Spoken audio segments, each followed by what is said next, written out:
Hi friends, ఎలా ఉన్నారు? ఏంటబ్బా మా హనిబంగారం అక్కడ కూర్చొని ఏం చేస్తున్నాడా అని చూస్తున్నారా? ఏం లేదండి, డైలీ మార్నింగ్ పూజ చేసుకున్న తర్వాత ఆఫీస్కి వెళ్ళడం నాకు అలవాటు. కాకపోతే ఈరోజు కాస్త హడావిడి ఎక్కువైపోయి నేను పూజ చేయకుండానే వెళ్ళిపోయాను. సో నేను ఎక్కడ బాధపడుతున్నాను అని చెప్పేసి మా హనిబంగారం గబగబా రెడీ అయిపోయి చక్కగా పూజ చేస్తూ వీడియో చేసి నాకు సెండ్ చేశాడనమాట. సో చూడగానే నాకైతే చాలా హ్యాపీగా అనిపించింది. మ్యాక్సిమం పూజ చేసేటప్పుడు వాడు నా పక్కనే కూర్చుంటాడు.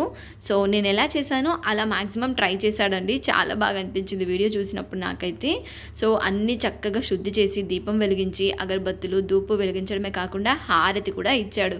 పాపం డైరెక్ట్ చేతితో పట్టుకునేసరికి అది కాలినట్టుంది చిన్నోడికి. బట్ స్టిల్ చూడండి పూజ ఎంత చక్కగా చేశాడంటే నాకైతే చాలా హ్యాపీగా అనిపించింది. ఫైనల్లో ధూప్ కూడా పెట్టేసి ఇల్లంతా చక్కగా ధూప్ వేశాడండి. అదైతే నాకు ఇంకా బాగా నచ్చింది. సో మరి మీకు ఎలా అనిపించింది కామెంట్ చేయండి.